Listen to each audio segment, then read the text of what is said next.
Hello everybody, today we are doing two questions from CSIR NET June 2017. Both the questions are from part B and therefore carry 3 marks each.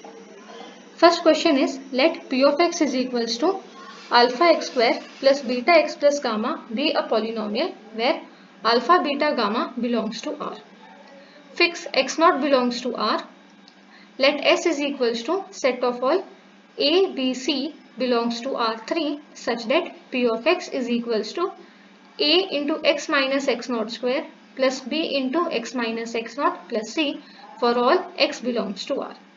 Then the number of elements in S is 0, 1, strictly greater than 1 but finite, and last option is infinite. So we have been given P of x is equals to alpha x square plus beta x plus gamma, where alpha, beta, gamma belongs to R. Let us fix x naught is equals to say 0. Then S is equals to set of all A, B, C belongs to R3 such that P of x is equal to A into x minus 0 whole square plus B into x minus 0 plus C for all x belongs to R. And this is further equal to set of all A, B, C belongs to R3 such that P of x is given as alpha x square plus beta x plus gamma, and this is equals to ax square plus bx plus c for all x belongs to R. So now, on comparing the coefficients of alpha x square plus beta x plus gamma with ax square plus bx plus c, we will be having alpha is equals to a on comparing the coefficients of x square, beta is equals to b on comparing the coefficients of x, and gamma is equals to c on comparing the constant coefficients, the constant terms. Therefore, we have obtained a, b, c is equal to alpha, beta, gamma, and therefore set S is equal to singleton set alpha, beta, gamma, and therefore the correct answer is the number of elements in set S is equal to 1. So out of the options, option 1 is the correct answer. Now let us look at next question. This question is from number theory and it is asking us what will be the remainder when 16 raised to 2016 is divided by 9. So we have to find what will be the remainder when 16 raised to 2006 is divided by 9.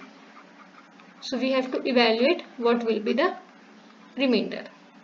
So for this, we should know that what is meant by A is congruent to B mod n. So A is congruent to B mod n basically means that the remainder when A is divided by n is B. That is, if I am writing A is congruent to B mod n, then B is the remainder when I will divide A by n. For example, if you divide 3 by 2, the remainder is 2 ones are 2 and the remainder is 1. So we can write 3 is congruent to 1 mod 2. That is, when I will divide 3 by 2, the remainder will be 1.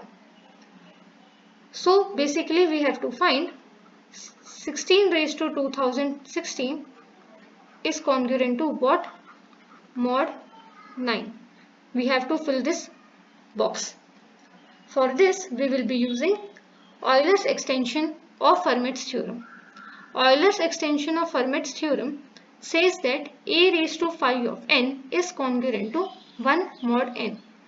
But there should be a relationship between a and n, and that is the greatest common divisor, that is GCD of a and n should be equal to 1. If the GCD of a and n is equals to 1, then a raised to 5 of n is congruent to 1 mod n. And here phi of n is Euler's phi function. Euler's phi function, and it basically gives us the number of positive integers less than n and co-prime to n. So for example, if you consider 6, so phi of 6 basically gives us the number of positive integers which are less than 6 and co-prime to 6. So if we find which all positive integers are present in the set which contains all the positive integers less than 6 and co-prime to 6 are 1 of course, 2 and 6 are not co-prime, 3 and 6 are also not co-prime, 4 and 6 are also not co-prime because GCD of 4 and 6 is 2. So 2, 3 and 4 will not be there. GCD of 5 and 6 is 1. So 5 will be there. And therefore how many elements are there? 2 elements are there which are less than 6 and co-prime to 6. So phi of 6 is equal to 2. So this was the way we have to find the numbers and we have to count how many elements will be present in the set. Another way which we can do is to calculate phi of any number n. If the prime factorization of n is p1 raised to n1 into p2 raised to n2 into so on till pk raised to nk, then phi of n is equal to n into 1 minus 1 by p1 into 1 minus 1 by p2 into so on till 1 minus 1 by pk. So this is an easy way to calculate phi of n. For 6 is equals to 2 raised to 1 into 3 raised to 1. So we have P1 is equals to 2 and P2 is equals to 3. We don't require, we are not interested in what will be N1, N2 here. Okay, so phi of 6 is equal to 6 into 1 minus 1 by 2 into 1 minus 1 by 3. And this is equals to 6 into 1 by 2 into 1 by 3. So we have obtained 2 by 3. So we have obtained phi of 6 is equal to 2. So this is an easier way to calculate phi of n for any n, provided we know the prime factorization of that n.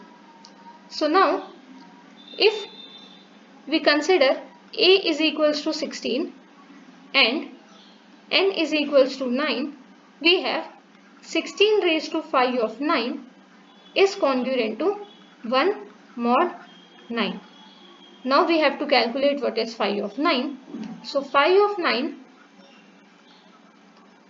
is basically 9 is equals to 3 square. So P1, we have only P1 here which is equals to 3 is equals to 9 into 1 minus 1 by 3. And this is equals to 9 into 2 by 3 and therefore phi of 9 is 6. So we have 16 raised to 6 is congruent to 1 mod 9. But we have to find what is 16 raised to 2016 congruent to this box mod n. We have to fill the value in this box. So for that, now we have 16 raised to 6 is congruent to 1 mod 9. If A is congruent to B mod n, then A raised to k is congruent to B raised to k mod n for any k, alright, for any positive integer k. Therefore, we have to find basically a value of k such that 16 raised to 6 into k is congruent to 1 raised to k mod 9, and this k can help us to reach at 16 raised to 2016 is congruent to this box mod 9. So for this, consider 2016 and divide 2016 by 6.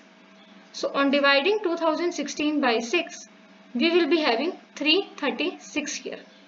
So therefore we are having 2016 is equal to 336 into 6. So basically 16 raised to 6 congruent to 336 is congruent to 1 raised to 336 mod 9, and this gives us 16 raised to 2016 is congruent to 1 mod 9. So this is what we have obtained, and if we consider this equation in the box, we will be having entry 1, and therefore the remainder which we will get when we will divide 16 raised to 2016 by 9 is 1. So therefore the remainder when